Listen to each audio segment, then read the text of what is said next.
Golden State Media Concepts Baseball Podcast. We cover everything Major League, from spring training to the World Series. We've got your favorite club covered, from New York to Boston to LA. This is the Golden State Media Concepts Baseball Podcast.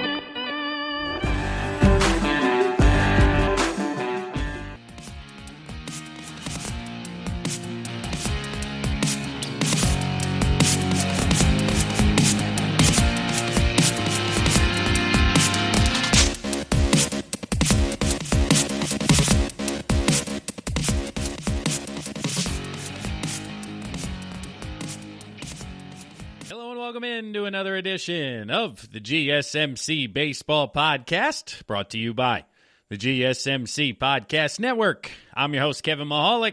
It is Monday, May 3rd. That's right, we've made it to the month of May. It's gonna be May. All you millennials out there know what I'm talking about, the good old NSYNC reference that blows up on all the social media platforms every time this month, referencing back to the late 90s, the boy band era out there. So for all you kids listening, you may not know what the heck I'm talking about, but certainly if you've been on social media, you've seen some posts that have referenced that. But we had a fantastic weekend out there across the sports landscape. Of course, we had the NFL draft take place over the last 3 days, so a very hopeful time for all fan bases, thinking they got the next great player coming to the NFL here in Philadelphia, up and down across the board. Devontae Smith, followed by a questionable second day with a viral video that involves scouts, the GM, all of that good stuff. And then we had the Kentucky Derby on Saturday. Medina Spirit was able to win the Derby. Hopefully you guys out there, if you're in a state that allows sports gambling, were able to win some money. I myself actually took Medina Spirit, so I was able to win a little bit of cash money over the weekend and have myself a nice Saturday. But the weather's changing. We're hitting 70 to 80 here in the Northeast. I know you guys across the country have probably seen temperatures like that, but hey, it's just getting here. So let me enjoy myself early on as we are turning the air conditioning on here for the first time in 2021, making sure that works. But back to baseball. We got a great episode lined up for you guys here today. A lot to talk about. Talking umpires, talking offense, talking weekend results, everything and anything that's happening across Major League Baseball we're going to discuss with you guys here today. But honestly, I got to start out with the umpires. I really don't enjoy these types of conversations because I do empathize with the umpiring community, whether it's across any sport out there. I was raised in a household that had a basketball referee in the house, so I understand it's not a glamorous position for anybody. And this is part of the reason why umpires, and good ones, are tough to come by, because there really is no positive to being an umpire, right? Nobody walks out of a game going, oh, that game was well refereed tonight, or that game was umpired extremely well in baseball's concern. But baseball just seems to be joining the other professional sports out there with just some horrible refereeing, some horrible umpiring. I mean, the NHL, if you're a fan, to my opinion, has been the worst officiated league for a long, long time. But the NFL starting to creep up there. We had the pass interference rule that was replayed. Then after a year, when they got every single one of those wrong, even though the general consensus from the public was one way, they went another way.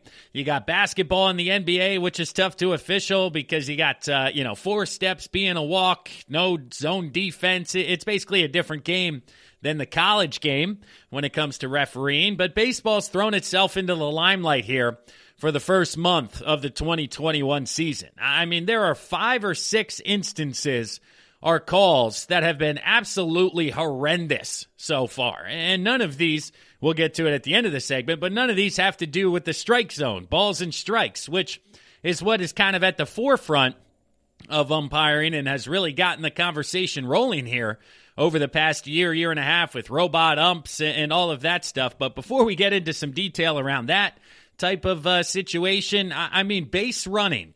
What is going on with these umpires and base running? And again, this is where it's difficult because it parlays into a much greater conversation surrounding around official replay and getting calls right, because base running calls from an umpire are judgment calls. And across all major sports, typically judgment calls are unable to be reviewed. And the NFL was the first one to do it with pass interference.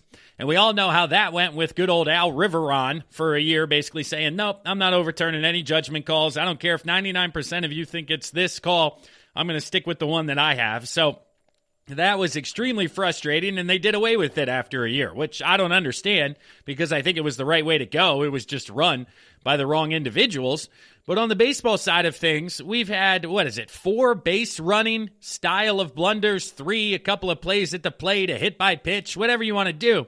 But just diving into some of these particular instances, and this is at the front of my mind because it happened Saturday, once again, with my Philadelphia Phillies, who have been involved with 2 different plays already in the month of April or the first day of May that really, they benefited from one. The other one went against them, but both of them were just wrong. They're just the wrong call. I mean, that's just a factual statement. There is no argument to be made the other way that they were correct calls. And looking at them in more detail, if you weren't aware, Saturday night, basically runner on first base, ground ball to second, 1 out. Francisco Lindor takes it due to the shift, playing shortstop on the second base side of second base. And ultimately, he runs up to tag the runner, can't get to the runner in time. He misses him, throws over to first. He's called safe on the play at first. So as a Phillies fan, you're thinking, cool, runner on first and second, 1 out. All right, that's a break for us. Well, live, the umpire at second base said that Andrew McCutchen went out of the baseline to avoid the tag. So he basically ran a banana route towards second base, and the umpire was Jose Navas, N-A-V-A-S. He said he deviated from the base path, which is a straight line to the base. But looking at the replay, and again, this is where I don't understand why this can't be reviewed. It needs to be looked at immediately because with StatCast and all the different type of analytics, sabermetrics that we can pull up instantaneously, right? Like the broadcast in Philadelphia, while the umpires are jogging over to the headset, pulls up the replay review and says, based on StatCast, we're going to give you the runner's path to second base on the play. And it is a direct, straight line from where he is at first base to second base. You can't even look at it, look at this particular information and go, maybe he bananaed or went out of the path a little bit. No, they literally have a line on the television that shows you, hey, this was the path he took. Like you've seen him in the outfield. Oh, this is the route towards the baseball.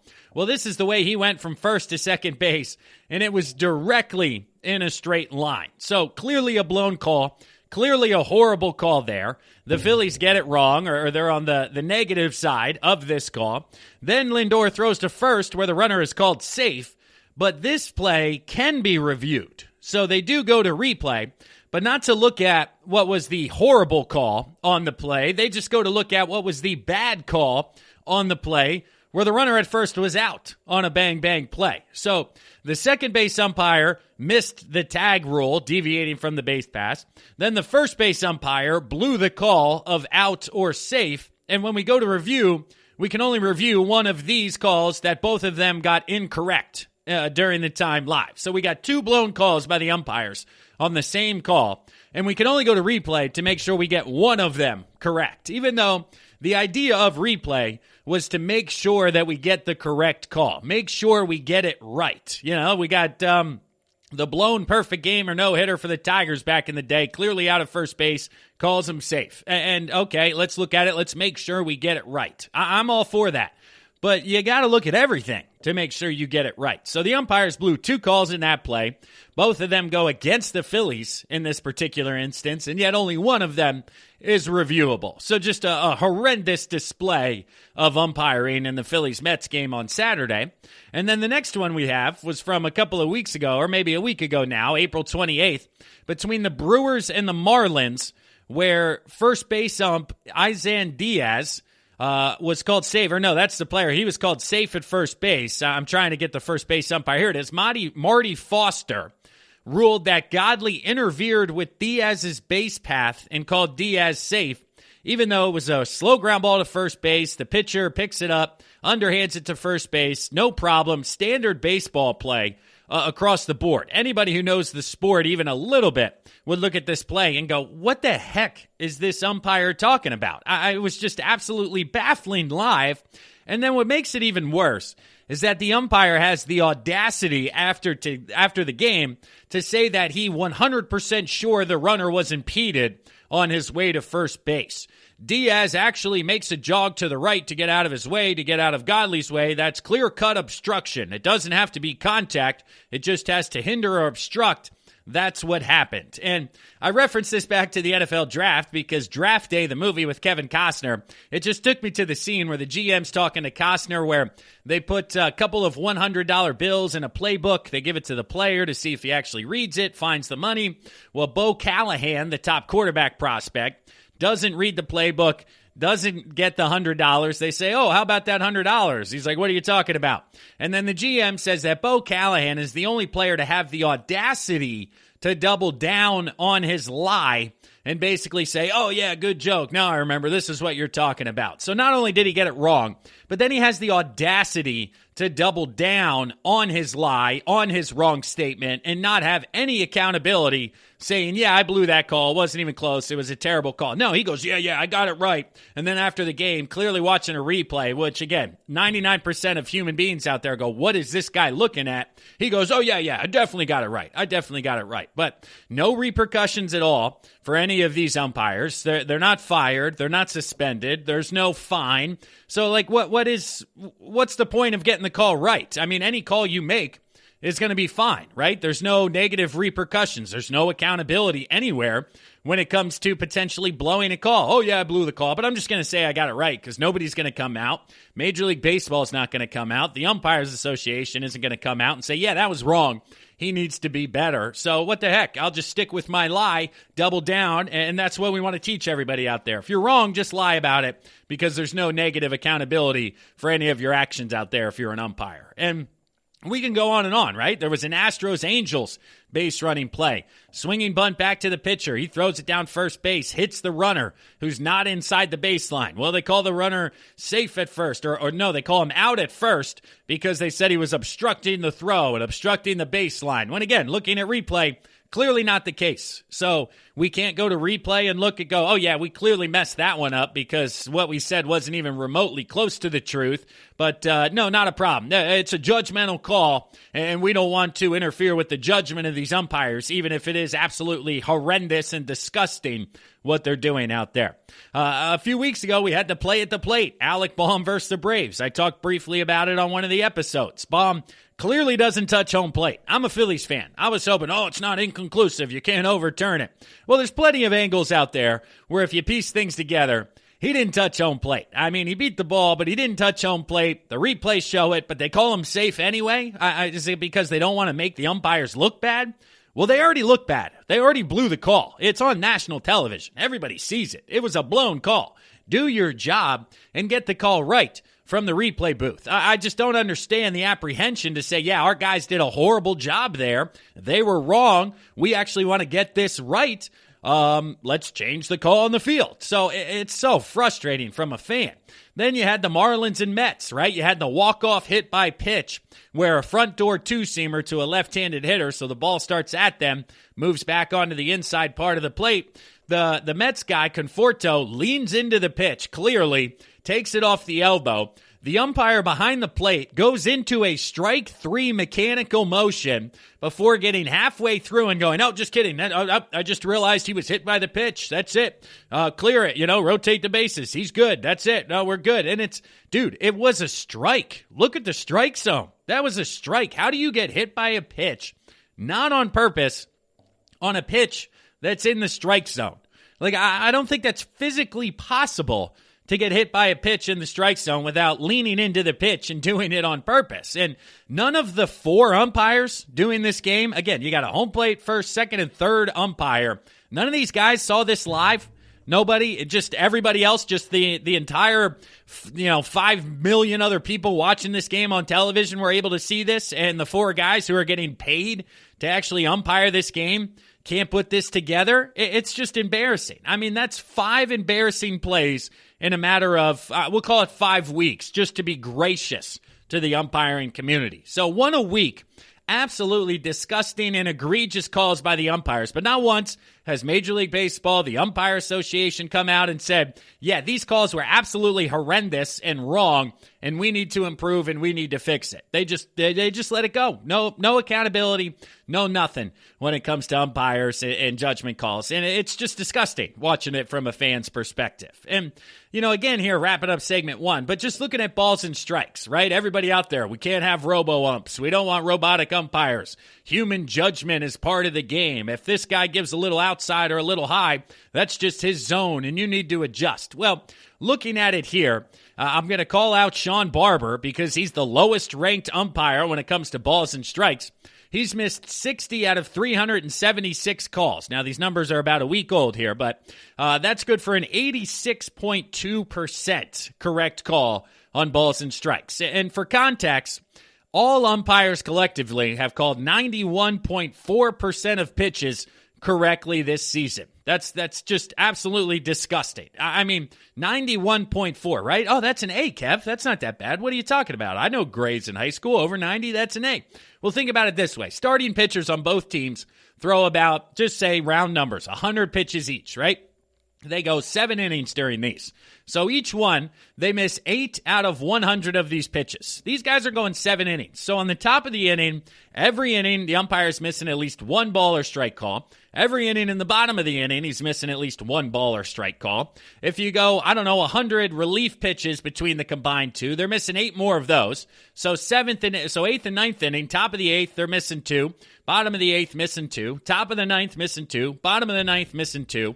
And you don't think these things are affecting games? I mean, just statistically look at the difference in a batting average between the counts 2-0 and 1-1, or the counts 2-1 and 1-2. It absolutely changes the entire dynamic of the at-bat, the entire dynamic of the game, and it's just unfortunate that robotic umps are coming. I mean, wherever you stand on it, they're coming, because these guys have been horrendous behind the plate, missing at least one every half inning. It's going to happen. It's unacceptable, and apparently the fans are the only ones that understand that this is unacceptable, because baseball hasn't said anything, and of course the Umpire Association doesn't have anywhere near the guts to call out some of their guys and say, yeah, he's got to get better, he's got to improve, even though every time one of these guys is behind the dish, it's a horrible game. Nobody wants to watch because Angel Hernandez is behind the plate, so this is going to be an absolute circus from the jump. And man, just 5 calls in 5 weeks, plus horrendous balls and strikes, just frustrating from a fan's perspective. So, oh man, I hate that rant because I do empathize with officials and umpires, but goodness gracious, figure it out. You guys got to get better because it's been bad so far here in 2021. But that'll do it here for segment number 1 of the GSMC Baseball Podcast, brought to you by the GSMC Podcast Network. We'll step aside here now for a word from one of our sponsors and one of our sister shows, but when we come back, we're going to talk about offense as a whole across baseball. What's going on? Where has the offense gone? We'll be right back after this. This is your ultimate stop for everything sports. The Golden State Media Concepts Sports Podcast. Should I say more? From the NFL, MLB, the NBA to MMA, it's all in here. The Golden State Media Concepts Sports Podcast. Listen now.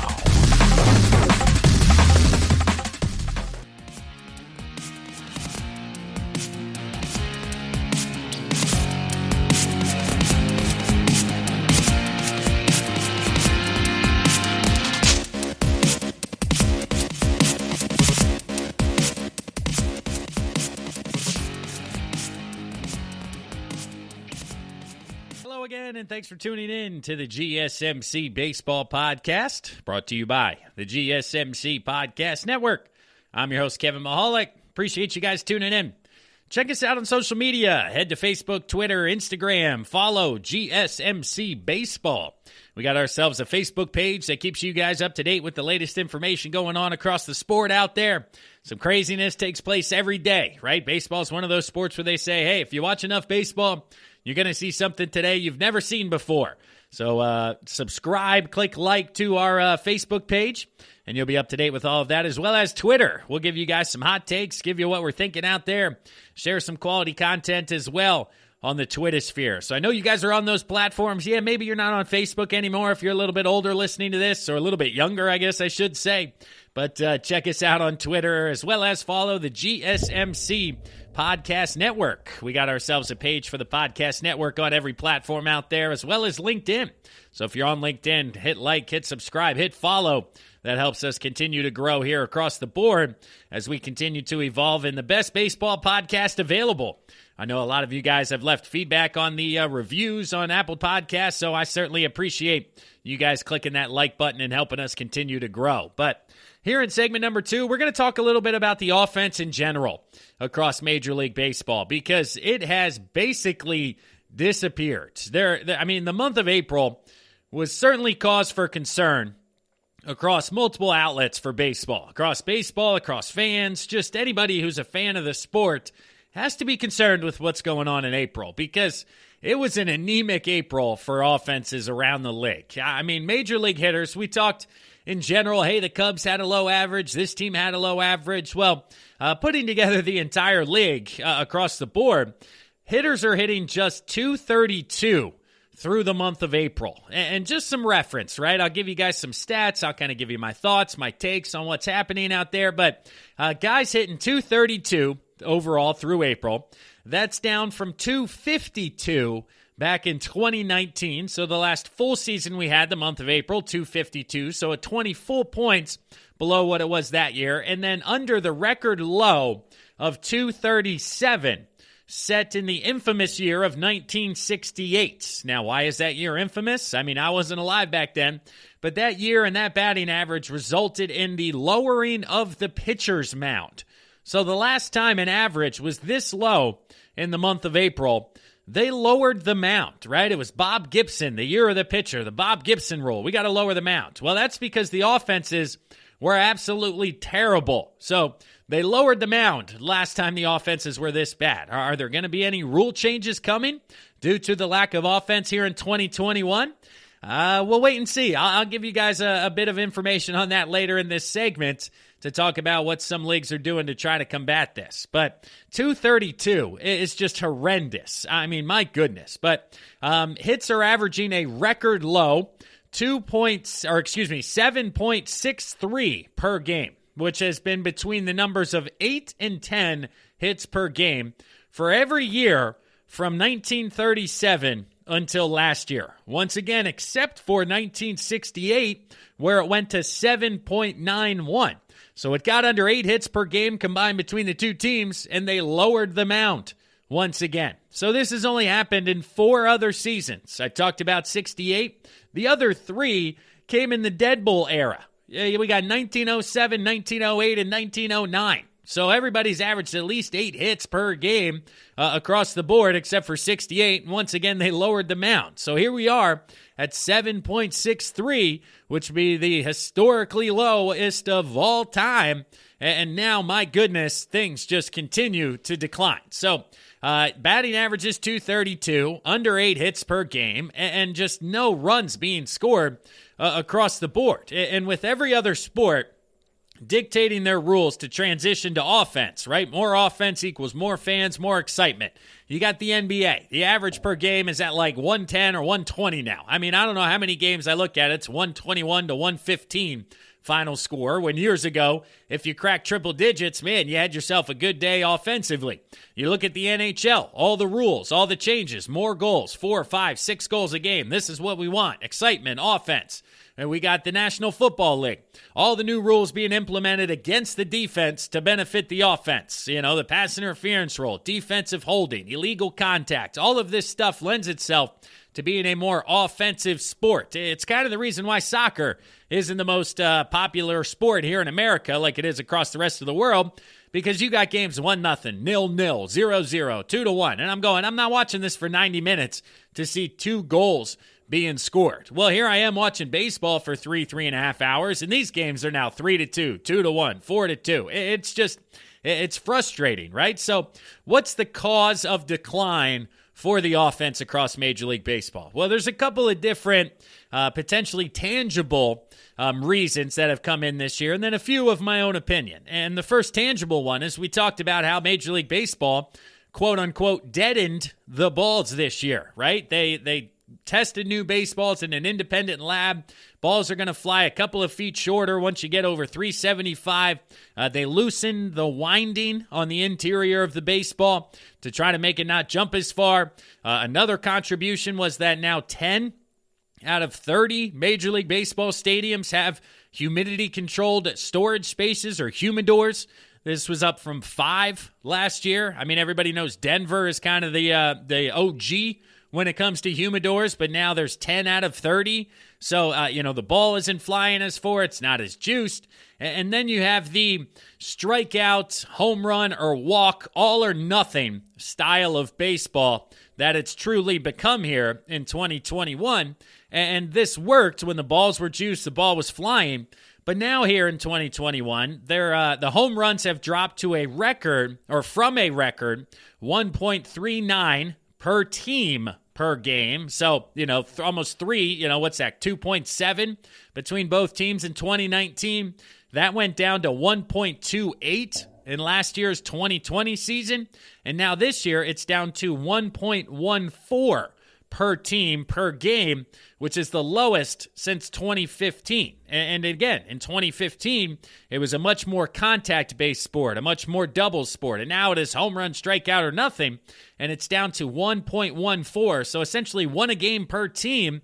And when it's all or nothing, you're seeing, 2, 3 home runs per game? Maybe it's a solo shot, and that's why the score is 2-1. So this is a culmination of about 10 to 15 years of scouting, of analytics, of changes to swing paths that is now manifesting itself potentially in a negative way. And again, you do have to give credit to the pitchers as well, right? This year, the average velocity for fastballs is the highest it's ever been. It's up to the 94-plus mile-an-hour mark, right around 94. This is up a handful of miles an hour over the past, so pitchers are throwing harder than ever. Pitchers are tunneling their pitches better than ever due to all the sabermetrics, pitch tracks, all the things they can use. And tunneling essentially means, if you guys follow Pitching Ninja, not to give a shout out there on Twitter, but Pitching Ninja, he shows great overlays of, hey, here's a pitcher's fastball, here's a pitcher's slider. He runs the videos simultaneously, and you'll say halfway through to the plate, the ball, they are overlapping each other, right? And then at that point, 98 straight stays in the zone, 92 slider breaks off of it, and you think to yourself, how could these guys swing at balls in the dirt? Well, because halfway to the plate, that ball is in the exact same position coming out of the hand, and if you can't read spin within that 1/10 of a second, you're going to swing and miss because all of a sudden the slider is going to jump off the plate, right? Or you got the airbender from Williams in Milwaukee. That's absolutely disgusting, pretty much like a screwball going the other way against lefties and heading that way. So its pitching has drastically improved. The velocity's improved, which means the reaction time has gone down for hitters to try to figure out what to swing at and what not to.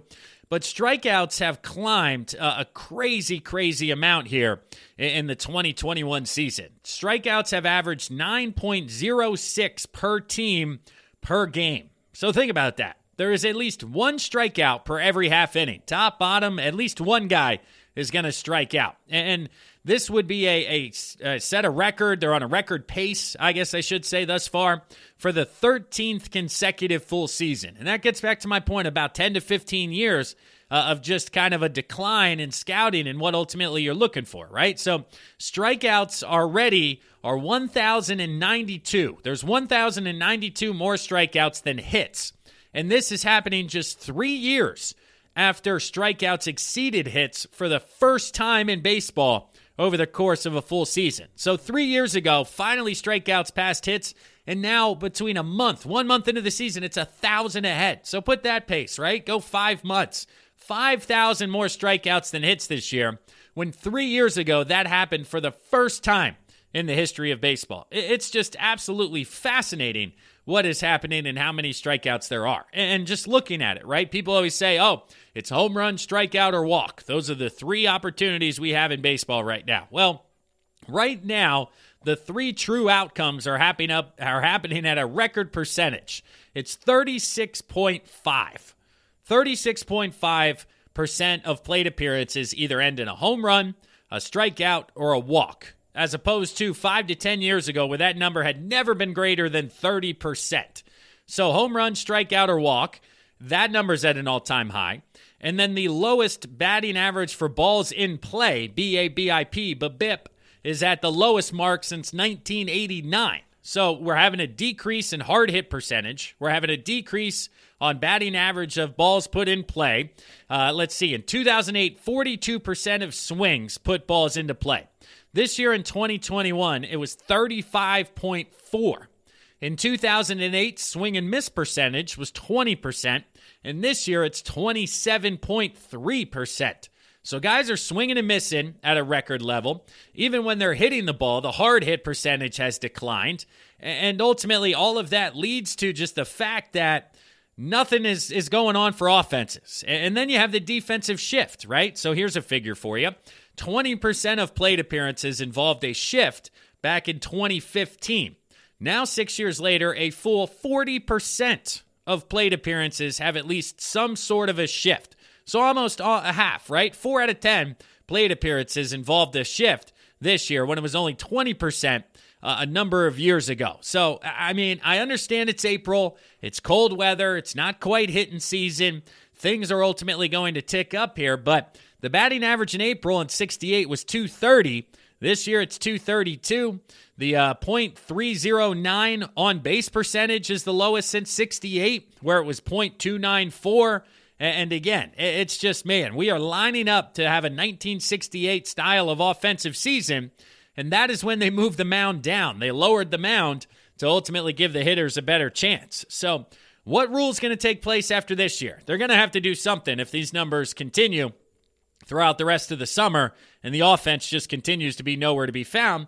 Well, the good old Atlantic League, right? The independent baseball league here in Pennsylvania, the Northeast, they are moving the mound back to 61 feet 6 inches. They're moving the mound back a foot for the 2021 season. Again, this is the first change for any professional league to the mound since 1969, and they're not affiliated with Major League Baseball. But it's certainly been a breeding ground to test out some rules or test out some future changes. I mean, in 2019, this is the same league that they debuted robot umpires. We just talked about in the first segment how I think that's ultimately inevitable and it's going to come. And it's been 2 years since the Atlantic League's done it. Well, now they're moving the mound back or pushing the mound back a foot in hopes that it will increase contact being play and it will decrease strikeouts due to giving batters a bit more time to react. Because once again, you do the velocity compared to the distance and the amount of time and reaction continues to decrease. So you move it back a foot and you kind of get back to that, 90s, 1980s time frame of, point whatever seconds that the hitter has to kind of qualify. So ultimately, I mean, I don't know if it's going to work, if it's going to catch on. All you old school guys listening to this are probably going bananas thinking about moving the mound back, but you got to do something because baseball is a slow sport already, right? That's kind of the talk around, I don't like baseball, it's too slow, it's too boring. Well, now you mix in anemic offenses hitting 230, and even myself's going, yeah, this is pretty boring. Another 2-1 ball game. Can somebody hit? Can we get some runs? Can we get some crooked numbers that don't have to be 3-run home runs? Can I get back-to-back doubles? Can I get 4 hits in an inning? It just hasn't happened. I mean, 8 total hits per game between the two teams is just way too low. And this has been a problem with scouting. I mean, just myself, right? Just quickly here at the end of the segment, but I hit .355 my senior year in college, second-team All-American, All-Region. Didn't even get a sniff at professional baseball because I couldn't launch home runs. I didn't have 10, 15, 20 home runs. I had 4 home runs senior year. But I was able to spray the ball all over the diamond, right? If I was 0 for 6, I'd push a ball between first and second, take myself a single, keep the batting average up, and didn't even get a sniff when it came to professional baseball. A few conversations, but nothing kind of beyond that. And honestly, it was like, you don't hit for enough power. You don't do this. You don't do that. Well, you hit .355 against Division I pitching and was one of 16 players recognized by Rawlings that year and given an All-American award, and yet I can't even get 49th round draft pick. There's 50 rounds in the MLB draft, and I can't even sniff it as a second-team All-American because I don't launch the baseball. That was 10 years ago. So if this was happening 10 years ago, imagine what's happening to kids now. Kids hitting 380, 375 aren't getting opportunities because they don't have the power. They don't have the launch angle. They don't have the bat speed. Well, you know what? They're pretty doggone good baseball players, all right? You're hitting 350 at the D1 level, facing kids throwing 90 plus, but yet again, that's not what we want in professional baseball. Well, look where it got you. It got you to an absolutely horrible product, horrible umpiring, horrible offense, absolutely boring, losing fans out there. So baseball itself needs to look in the mirror, change their outlook on what they're drafting, what they're looking at for position players, and ultimately what makes a successful baseball player, because the product they're putting out there right now is not a very good one. And I love baseball, so I want to see it succeed. I want to see it be popular, be the top thing on SportsCenter. It's just not happening with the way the game's being played now. So I hope the offenses come around and figure it out, but I'm not holding my breath because I don't think that would end very well. So that'll do it here for segment number 2 of the GSMC Baseball Podcast, brought to you by the GSMC Podcast Network. We'll step aside here for a word from one of our sponsors and one of our sister shows, but stick with us, everyone. We'll be right back after this. Tired of searching the vast jungle of podcasts? Now listen close and hear this out. There's a podcast network that covers just about everything that you've been searching. Hey! The Golden State Media Concepts Podcast Network is here. Nothing less than a podcast bliss with endless hours of podcast coverage. From news, sports, music, fashion, cooking, entertainment, fantasy, football, and so much more. So stop lurking around and go straight out to the Golden State Media Concepts Podcast Network. Guaranteed to fill that podcast itch. Whatever it may be. Visit us at www.gsmcpodcast.com. Follow us on Facebook and Twitter, and download us on iTunes, SoundCloud, and Google Play.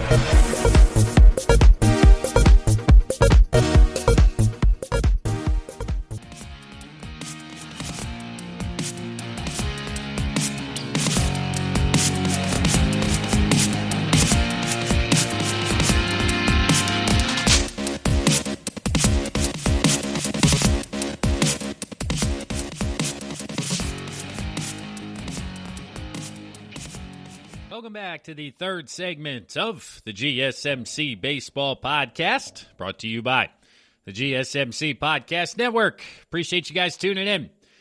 Please rate and review the podcast wherever you're listening to this, whether it's Apple Podcasts, Stitcher, Google Play, YouTube, Spotify. Are there any platforms I'm missing out there in regards to which ones you could possibly be listening on? I'm sure there are. You got Alexa, you got Pandora, you got all the different ones where you can check the GSMC Baseball Podcast. So wherever you're listening, rate and review the podcast. Hit like, hit subscribe, leave us a 5-star rating.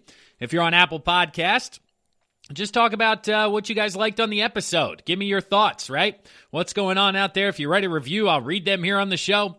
I like to keep things as interactive as possible. I know it's me talking to you guys for an hour and 10 minutes here twice a week, so I'd love to hear from you guys. Get your thoughts, get your input, and we can have a bit more of a back and forth. But please subscribe, rate, and review. That way, when the episodes are released, you'll get notified on your phone right away, and you can stay up to date with what's happening across Major League Baseball out there, and you don't have to go searching for your information. It'll come right to you here. But here in segments 3 and 4, I want to do some grades, right? I'm in the school mindset. We had the NFL draft over the weekend, so now everybody here, Monday, Tuesday, they're grading the draft. What'd they get on Thursday, Friday, Saturday? What is it in total? A, C minus, D, F. Oh, horrible pick. So all grades are being flown around this weekend. I'm reading a ton of report cards, for lack of a better term, when it comes to the draft, as well as the first week of May.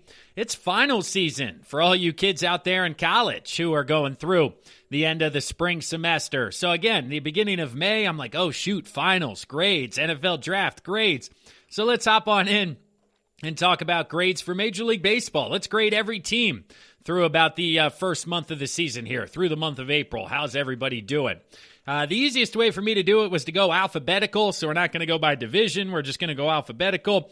So going to jump around here a little bit when it comes to divisions, but I think you guys are going to enjoy the next couple of segments. So starting out at the top with the Arizona Diamondbacks. They are 14-13 here as of time of recording on Sunday. I'm sure they got action coming up here later Sunday, but they deserve some credit for what's going on here early this year. The manager, Tori Lavulo, has not been scared to platoon Nick Ahmed, using all his bench resources, and so far it's worked offensively. They're second in the National League in runs per game, third in OPS. Carson Kelly has been very good, maybe the best catcher in baseball thus far. They have dealt with some injuries. Zach Gallen was on the IL earlier in the year, Cole Calhoun, Ketel Marte. But with all that, again, 14 and 13, I got to give them a B+. They're 2 games out of the NL West leading San Francisco Giants, which I didn't think I'd be saying here on May 2nd. But they're only 2 games out, dealt with some injuries, had some turnover, B+, A- even for the Diamondbacks. I didn't think they'd be very good this year. So them being over 500, that's a fantastic start for where they're at for you Diamondbacks fans. Next, we got the Atlanta Braves. They've been a bit of a disappointment. 12 and 15. 3 games under 500. Now, thankfully, it's the woeful NL East, the worst division we got here, with the only team with a plus run differentials in last place. So figure that one out. Trivia question. Hey, only team with a positive run differentials in last place. Oh, you're of course talking about the NL East, which has the 12 and 15 Braves. So Ozuna struggling, Dansby Swanson struggling, DR Known struggling. The bullpen hasn't been fantastic. They're also dealing with some injuries. Max Fried, Drew Smiley, Mike Soroka been dealing on the IL. Freeman, Riley, they've all been okay. They've been figuring it out a little bit. Acuna Jr. is playing at an MVP level, but overall, for a team that I had pegged as the second best team in the National League and possible World Series contenders, for them to be 3 games under 500 through the month of April is nothing short of a disappointment. I'm going C- so far for the Braves this year. Next, you got the Baltimore Orioles. Baltimore comes into this one at 13 and 14, so a little bit better than I thought they would be. Honestly, they've had some positives. John Means has been fantastic so far in the rotation. Matt Harvey has even been solid with some wins. Cedric Mullins offensively hitting .337. He's been very good. Trey Mancini bouncing back from cancer. He's got 17 RBIs, potential comeback player of the year award. So a ton of question marks coming into Baltimore. Not a lot of expectations for them to be in third place, 3.5 games out, a game under 500. I got to go BB- for the Orioles. I think they've been very good and certainly one of the surprises in the American League thus far when it comes to teams. The Boston Red Sox, first place, 17 and 11 so far this year. They are the biggest surprise in the American League to my rankings here. They are very good, right? They got the 5th best run differential in baseball, 4th in the American League in runs per game, 1st in OPS. J.G. Martinez continues to rake. Rafael Devers has been very good. Bogarts and Verdugo have also been terrific thus far. When it comes to the pitching staff, Nathan Eovaldi, he's been good. Nick Pivetta has been much better in Boston than he ever was in Philadelphia through 5 starts. Eduardo Rodriguez, coming off of coronavirus complications, he's been very good. The bullpen, you got Rule 5 draft pick Garrett Whitlock. Matt Barnes has been disgusting. Otavio Ottavino from the Yankees, he's been excellent. It's an AA+ if you're Boston, because I thought this team could potentially be in the basement. For them to be 17 and 11, that is just top-notch for them out there. The Chicago Cubs, they're next on the list. They are 12 and 15 and in last place in the NL Central. So they've been very disappointing thus far. They've won 5 games with a ton of offense, but they've also been shut out 5 times, right? So they've scored 7 or more runs 5 times and been shut out 5 times. So boom or bust for the Cubs this year. Chris Bryant, he's been very good. He's almost playing at an MVP-type level again, but he's really the only one offensively. And then from a pitching perspective, my goodness, what has happened to the pitching staff? Kyle Hendricks, an ERA over 7. Zach Davies, who they got from San Diego, an ERA over 9. Jake Arrieta has been one of their best pitchers, and he got roughed up his last time out. The bullpen is down on the list. Craig Kimbrell's been good, but everybody else has been very, very bad. So, it's a D+ for the Cubs. They didn't have huge expectations, but certainly last place isn't where I had them, coming into this year in regards to a potential outcome. For the White Sox, we got 15-11 as they've put some things together, 7-3 in their last 10 after a bit of a slow start. So an interesting year so far for the White Sox. They started 6-8, but again, have turned things around since then. Carlos Rodon in the rotation has a .72 ERA. He looks even better. He could be potentially that fourth ace at the top. Michael Kopech's been good back in the rotation. At the top, you got Lance Lynn, you got Giolito, you got Dallas Keuchel. Offensively, it's as solid as it gets, even though Abreu struggled and Grandal struggled. You got Yaman Mercedes looking fantastic, Anderson at the top of the list, and just the depth in Chicago is really helping them overcome what was a slow start and some tough starts from even Giolito with an ERA in the 5 range. So I'm going to go BB minus for the White Sox. I had them at the top of the division, potentially the best team in the American League. They've been playing like it over the past 2 weeks, but you can't ultimately disregard that tough 6-8 start as well there on the south side. The Cincinnati Reds are up next. Cincinnati comes into Sunday's action with a 12-14 record. They've been struggling here of late, so a tough way to grade the Reds. They started 9-5, then they lost 7 in a row. So a tough little stretch for them. Luis Castillo's been struggling in the rotation, but Tyler Mahle has been terrific. So it's kind of boom or bust. Sonny Gray's been up and down. The bullpen isn't very good.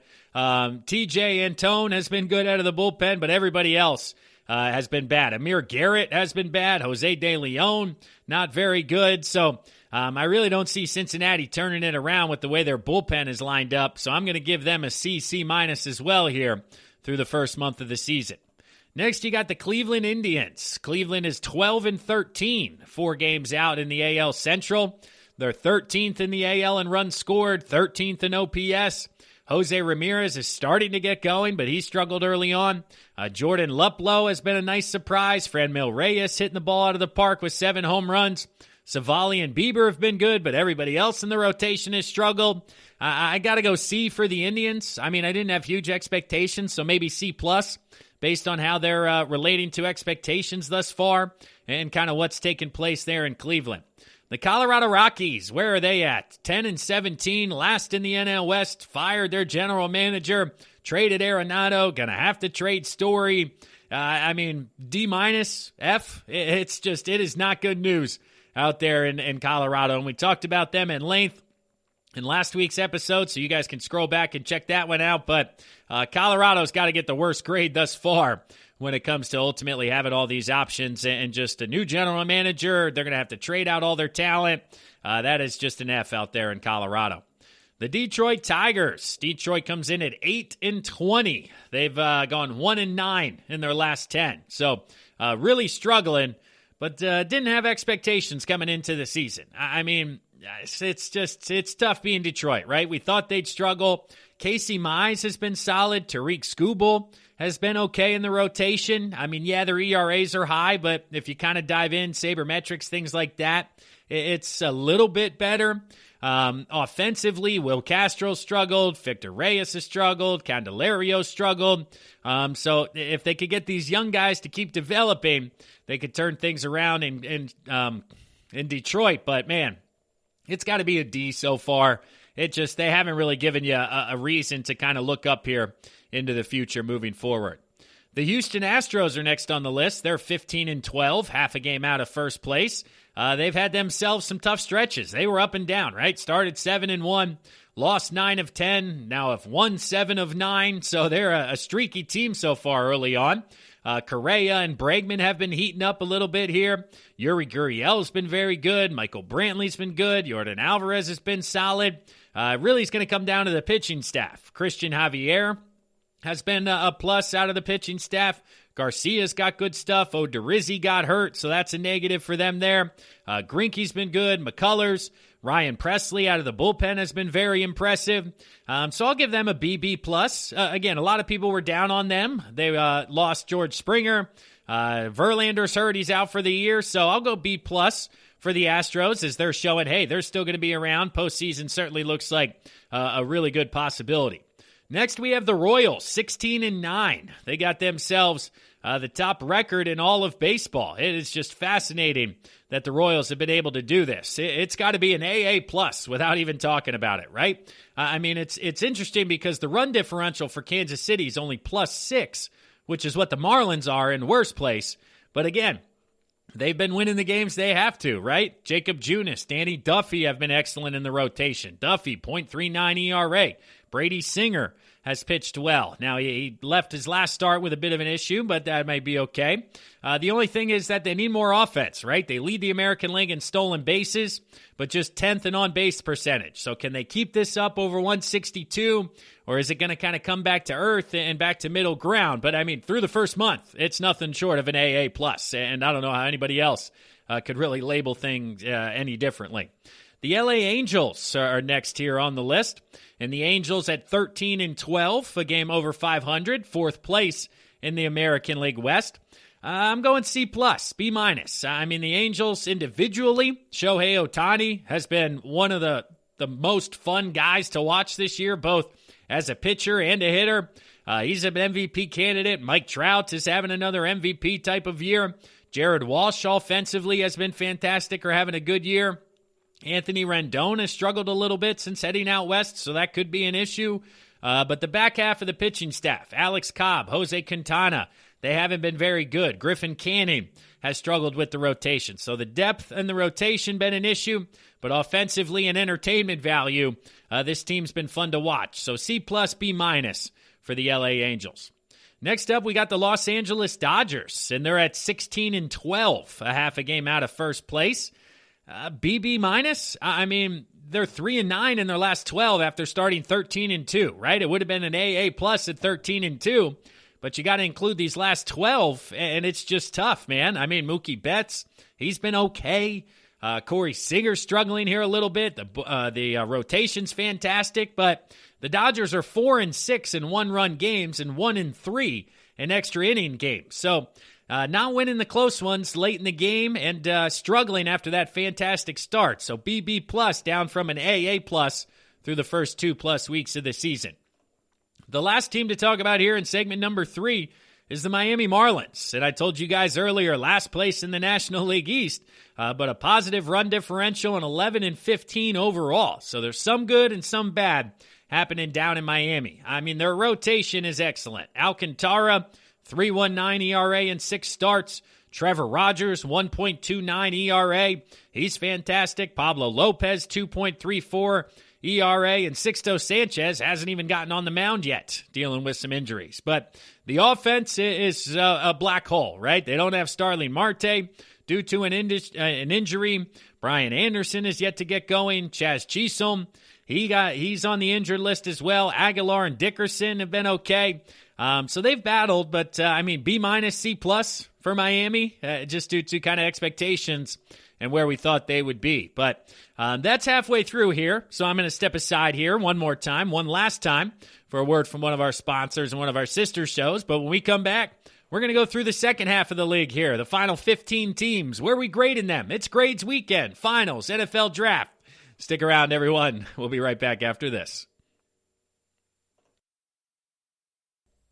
Want to know the latest in soccer? Then listen to the Golden State Media Concepts Soccer Podcast. From MLS, the World Cup, and the Premier League, we've got you covered. The latest updates, the hottest matches, and news on the league's top players. It's the Golden State Media Concepts Soccer Podcast. David Beckham scores the goal to take England all the way to the World Cup finals. Listen now.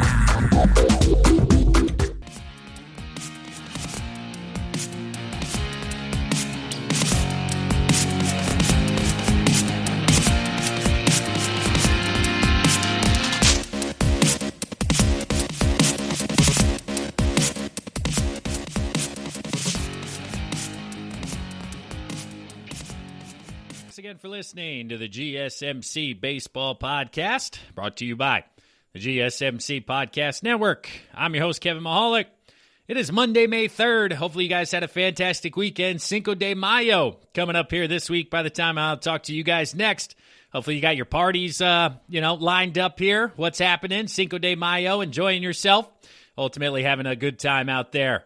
across America or wherever you're listening to this. We appreciate you guys tuning in. But let's jump right back into it here. Fourth and final segment, continuing down with our grades across all major league teams. And we left off with the Milwaukee Brewers, who were in first place at 17-10, the second best winning percentage in all of baseball. And this is certainly a surprise. I mean, I did not have them at the top of this list. So right off the bat, it is going to be an A for the Milwaukee Brewers. Now, how have they been doing it? Just the pitching staff absolutely been dominating. I mean, the top guys, Brandon Woodruff, Corbin Burns, have been absolutely fantastic each time out. They've been electric. We talked about the strikeout records to walks, 40-0 plus. It is just fascinating to watch.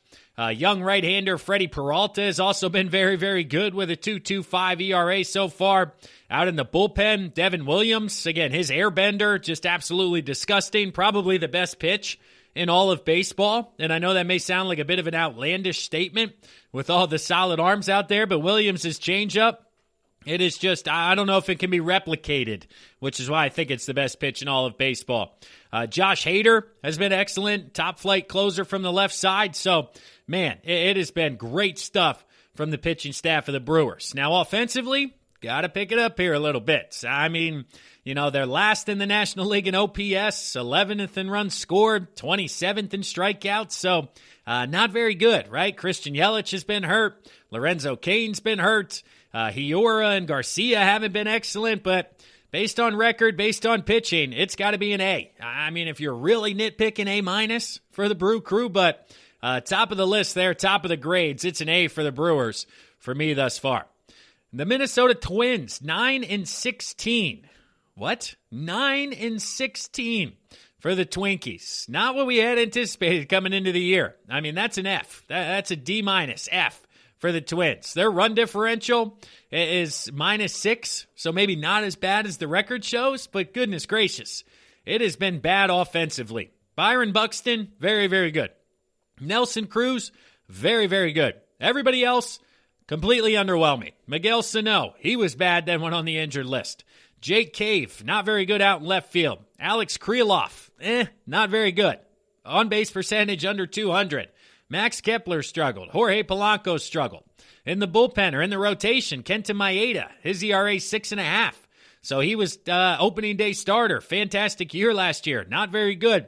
In the bullpen, Alex Colomé. I mean, he's been terrible in the ninth inning, and he's no longer the closer there. So they're 2-6 in one-run games, which is why the run differential is where it is. But that's an FD- for you Twins fans. I had you guys as a good ball club, and through the first month, not so much. Next on the list, we got the New York Mets. The Mets at 10-11 so far, tied for first place. That's right, the NL East under 500 gets you tied for first place. And the Mets, with all their offseason additions, all their expectations, C-, I mean, D+, if you really want to get harsh on them. I can't go that low just because of some of the individual performances. I mean, DeGrom, best pitcher in all of baseball, he puts him at a C- by himself. 0.51 ERA. Marcus Stroman, 1.86 ERA. Tyjon Walker, 2.14. So the top three in the rotation have been very good.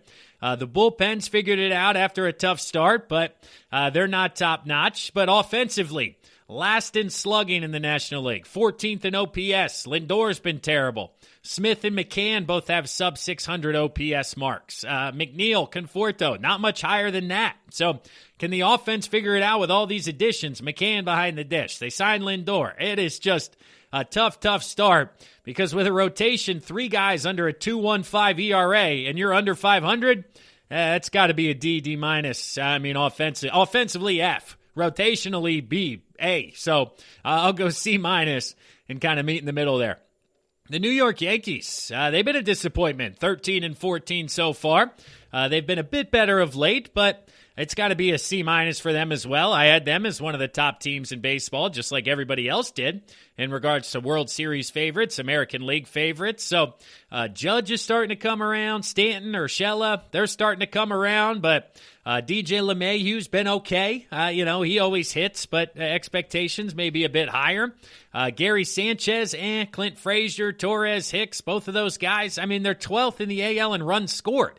And with that lineup, I thought they'd be 1 or 2. But the bullpen has been fantastic. Chapman, 20 strikeouts in 8 innings. He's very good. Garrett Cole has been good at the top of the rotation. So just putting it all together, though. I mean, a plus 12 run differential, 1 game under 500. Tough start for the Bronx Bombers, but I'll go C in regards to their grade. The Oakland Athletics, I mean, a tough start, but have been the best team in baseball ever since. So they are 16-12 overall, so 1-7, and then 15-5 in their next 20, including a 13-game win streak. So it's been a fascinating year so far, and I'll go B+ for Oakland just because of that 13-game winning streak. But, I mean, overall, the rotation, Bassett, Manea, Irvin, they all have sub-4 ERAs. Luzardo's got good swing and miss stuff. Offensively, Murphy, Chapman, Canha, Lowry, Olsen, they've been okay. Nothing crazy. The bullpen, Rosenthal, of course, was out. But Trevino has been the closer. Diekman has been good. So I'll go B+ for Oakland, A- potentially if you're feeling really groovy about the A's. The Philadelphia Phillies, they're under 500. They're in the National League East, but first place based on winning percentage at 13-14, but still a disappointment somehow. I mean, C+ if you're going for that. -16 run differential and at the top of the division. It makes no sense. They're 12th in the NL in runs, 11 in OPS, and they got 2 guys hitting, right? Bryce Harper and JT Realmuto have been the real deal. Gene Segura was hitting, but then went on the injured list. The top of the rotation's been good. Nola, Eflin, Wheeler, but the 4 and 5 spots have been horrendous. The depth in the bullpen has been good. I mean, I don't know. C+ for them. I just can't. They've been losing games. Their defense is horrible. First place team getting a C+ is a tough ranking, but they haven't been very good in Philadelphia. The Pittsburgh Pirates are 12-14. So, I mean, I thought they'd be the worst team in baseball, so I'll go B+, right? Worst record than the Phillies and a better grade, just based on expectations. I didn't have them coming in at 12-14. Closer Richard Rodriguez, he didn't allow a run in his first 10 and a third inning. JT Brubaker's been good. Tyler Anderson has also been good out of the rotation. Brian Hayes has missed pretty much a month, so for them to be anywhere close to 500, super impressive, and a B+ for the Buccos. The Padres, bit of a disappointment. I mean, 16-12, half a game out, but they had a slow start, so they've come around, probably up their grade to right around that B mark.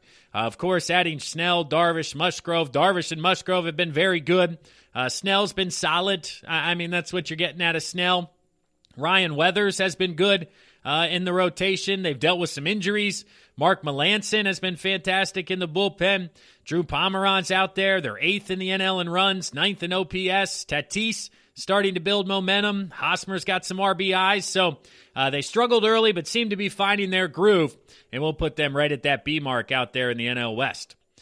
Staying in the West, the San Francisco Giants, 16-11 and in first place. It's got to be an A for the Giants. I thought they'd be 4th in the division, but now they're down here or up there in first place. So their fans have to be ecstatic about where they're at. The rotation is tops in all of baseball, number 1. They're 3rd in WAR. Kevin Gausman has been excellent. Anthony DeScalafini has been very good. Aaron Sanchez has been fantastic. The offense is 5th in the National League at OPS. I mean, Buster Posey and Evan Longoria continue to rake, even though they're, long in the tooth, so to speak. Mike Yastrzemski figuring it out after he came off the injured list. So if you're a Giants fan, I don't know much more you could ask for, and you got to go AA+ in regards to a grade for them. The Seattle Mariners, 15-13. A game out of first place. It's got to be an A- for Seattle. Again, I thought they could be good this year, but maybe a year or 2 away. Well, they're playing great baseball and are certainly in that wild card conversation. I mean, Chris Flexen has been good in the rotation. UC Kichi has been good, giving them some starts in the bullpen. Kendall Graveman, he hasn't allowed a run in 10 2/3 innings. He's been fantastic. You got Drew Strickenrider, Will Vest. All these guys are very good. And with the offense 12th in the AL and OPS, they haven't really put it all together offensively. I mean, Mitch Haniger's been good. Ty France has been good. Seager's good. You got to get Kyle Lewis and Jared Kelenic going, but an AA- for the likes of the Mariners here, just based on where they're at in the standings so far this year. Next, we got the St. Louis Cardinals. The Cardinals come into Sunday's action here at 15-12. solid start for them. I'll give them a B right out of the gate. I mean, they're 6th in the NL in runs scored, 10th in OPS. Paul Goldschmidt starting to come around, hit a home run against the Phillies. Dylan Carlson could be Rookie of the Year. Tyler O'Neill's got 5 homers. Yadier Molina did go to the injured list here recently, so we'll see how that affects the squad. But the rotation, Jack Flaherty's been good since he struggled opening day. Carlos Martinez has been better. Adam Wainwright is solid. So the bullpen, top-notch. Hicks, Webb, Helsley, Reyes, all those guys, very, very good for St. Louis. And again, they just look like a good, solid ball club, putting them in the B range here so far. The Tampa Bay Rays. Tampa comes in at 13-15 in last place in the AL East. So it's got to be a C- for Tampa. I mean, I thought these guys would be much better. Now, they did deal away Morton or lost Morton, dealt away Blake Snell. Nick Anderson and Pete Fairbanks have been injured, so they are very short-handed. The offense is 6th in runs scored, but has a very, very low OPS, so it doesn't look like that's going to continue. And they're depending on a lot of young arms in the rotation. So Brandon Lowe's got to figure it out. Wander Franco has to be called up here soon. But it's certainly been a disappointing month or so for the Rays fans who thought they'd be competing with the Yankees. But both of those teams have disappointed, much to the likes of Boston Red Sox fans out there. The Texas Rangers, 12-16 so far. They've been okay. I'm going to go C+, B- for Texas.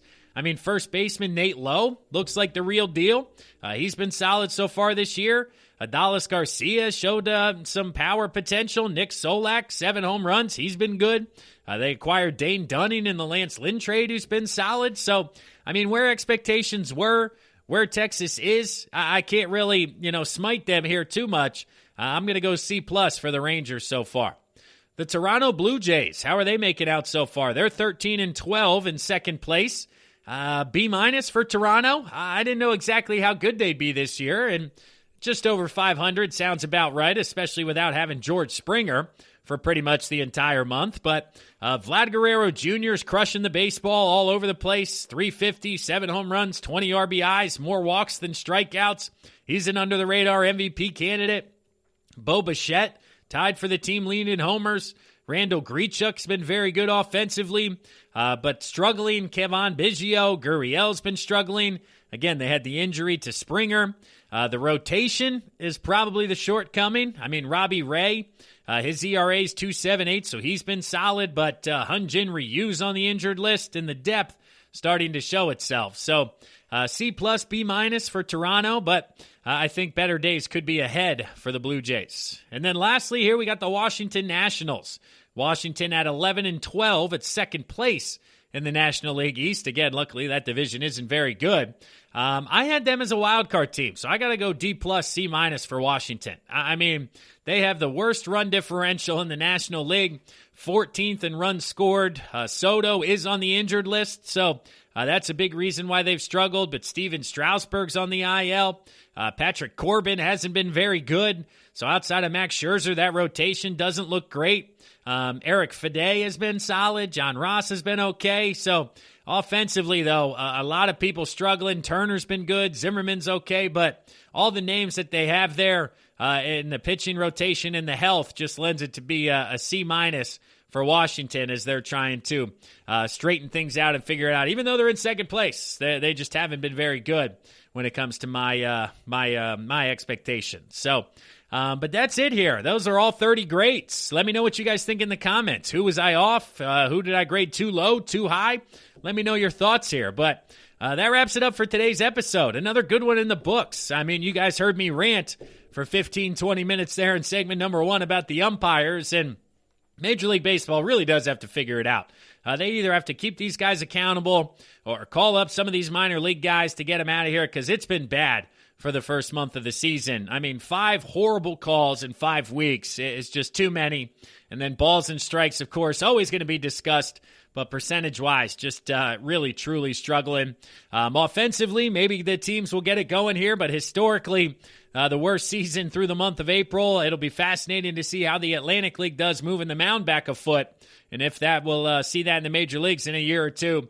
And then all the grades here at the end of the episode. So I'll ask you one last time, rate and review the podcast wherever you are. Like, subscribe, leave a comment, check us out on social media. That continues to help us grow and entertain you guys out there on a daily basis. But that does it for today. I'm your host, Kevin Mahalik. Happy Cinco de Mayo, everyone out there this week. And I'll talk to you all again on Thursday. You've been listening to the Golden State Media Concepts Baseball Podcast, part of the Golden State Media Concepts Podcast Network. You can find this show and others like it at www.gsmcpodcast.com. Download our podcast on iTunes, Stitcher, SoundCloud, and Google Play. Just type in GSMC to find all the shows from the Golden State Media Concepts Podcast Network, from movies to music, from sports to entertainment, and even weird news. You can also follow us on Twitter and on Facebook. Thank you, and we hope you have enjoyed today's program.